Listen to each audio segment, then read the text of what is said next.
Sur ce récif autrefois surpêché et dépeuplé, les requins sont désormais protégés.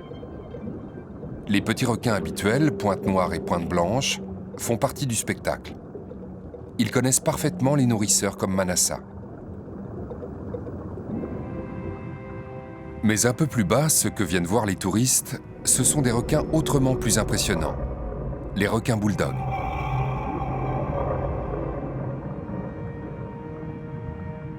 Le nourrisseur se poste à côté de la réserve à appât. Les têtes de thon vont être livrées aux gueules des squales, une à une, et à la main.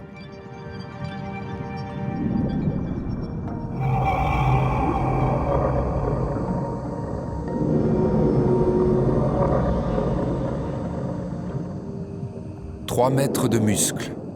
Et pourtant, c'est le nourrisseur qui garde le contrôle de la situation. Si les squales s'énervent, Manassa et Roussi rangent les appâts. Ce spectacle parfaitement réglé ferait presque oublier qu'il s'agit d'animaux sauvages, potentiellement très dangereux.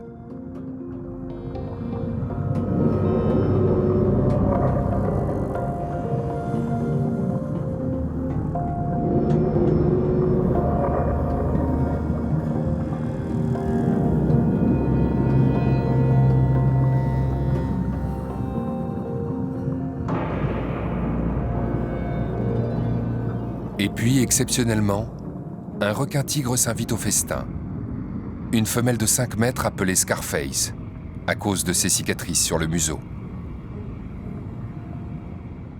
Curieuse, mais pas agressive.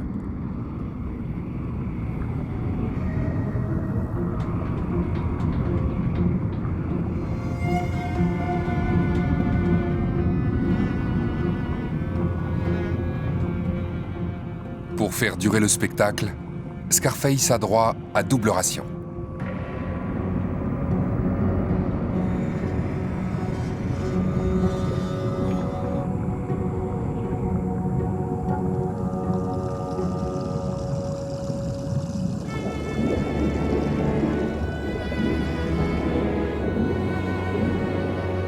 Le show est terminé.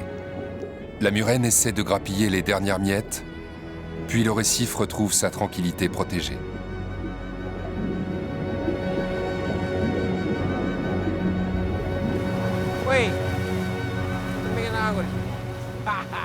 Nourrir des requins est une pratique contestée qui modifierait leur comportement.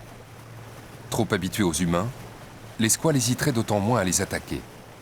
Mike Neumann, le patron de Manassa, connaît ces critiques. Il n'a connu aucun accident sur le récif en 12 ans. Il est sûr de sa méthode de nourrissage à la main.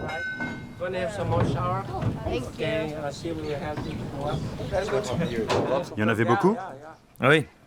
Et la visibilité était fantastique. Ah bon? Très bien. Rossi, combien de requins? 20. La véritable originalité, c'est d'avoir vu plus loin que la protection d'une espèce. C'est tout un écosystème que Mike a réussi à préserver et à faire revivre. Quand on a repris le récif, on a compté les espèces de poissons, il y en avait 260. On a compté cette année, 6 ans après, et on a trouvé 460 espèces de poissons et une composition beaucoup plus typique pour un récif à Fidji. En effet, tous les poissons papillons de Fidji sont présents sur Shark Reef. Premièrement. Deuxièmement, on sait que, parce qu'on parle avec les pêcheurs, on sait que le pêcheur, il attrape beaucoup plus de poissons autour de la réserve qu'avant. Donc c'est un win-win pour tout le monde. Ils acceptent. Mais ça ne s'est pas fait en une journée.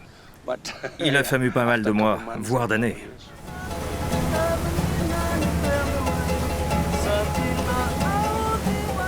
Au centre du lagon, derrière le récif aux requins, l'île natale de Manassa, la fameuse île de Mbenga.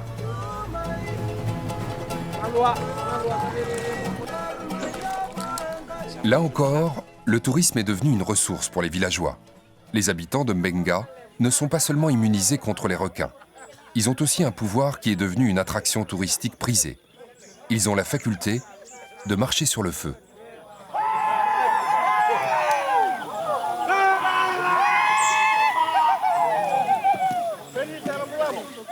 enlevez toutes les braises. Et poussez ces pierres à l'intérieur. Sous la houlette d'un bêté, un prêtre, les jeunes initiés préparent le lit de pierres brûlantes qu'ils vont devoir parcourir pieds nus. Les Fidjiens appellent ce rituel Vilavilerevo, littéralement sauter dans la fournaise.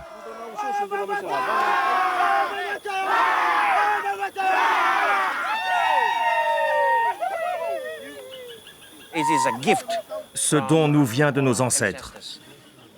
Il se transmet de génération en génération et cela continue aujourd'hui encore.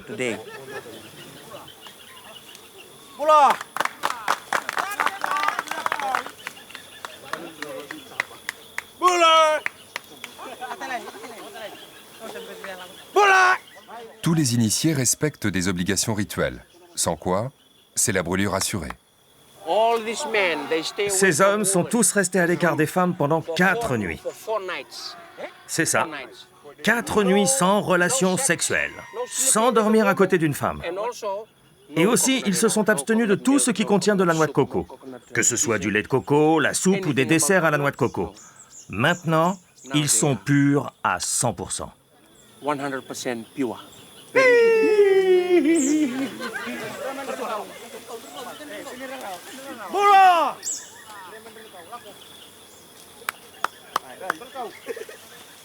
Le prêtre commande des petits esprits, les rérés, qui se placent sous la plante des pieds, leur épargnant les brûlures.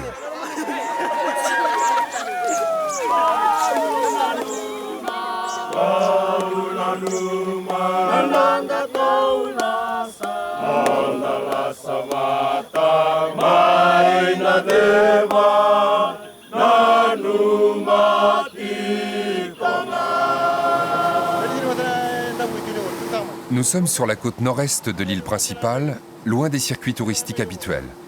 Ici, ce ne sont pas des requins que l'on vient observer.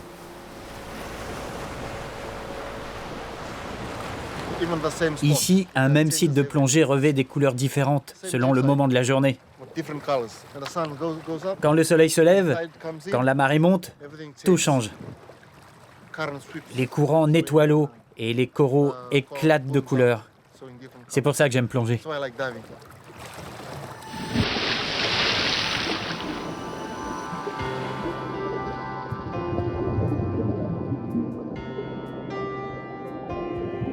Les fonds sous-marins de Fidji ont tout pour séduire. Une eau chaude, des récifs coralliens, une multitude de poissons tropicaux.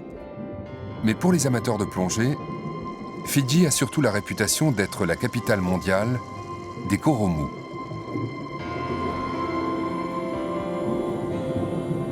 Ces petits bouquets rouges qui ondulent au gré du courant ne sont pas des algues, mais des animaux, les fameux coraux mous.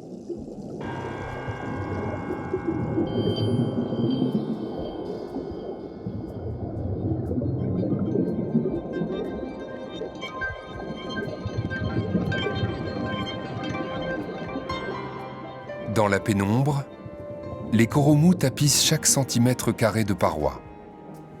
Plus il y a de courant, plus il se déploie pour capter les nutriments charriés par l'eau.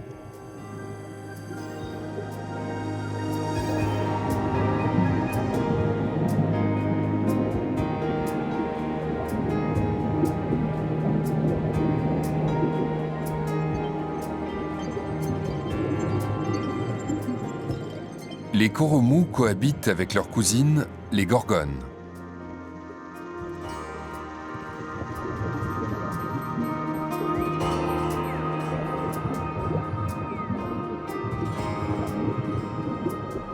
En forme d'éventail, souvent de couleurs vives, les gorgones évoquent de petits arbres sous-marins.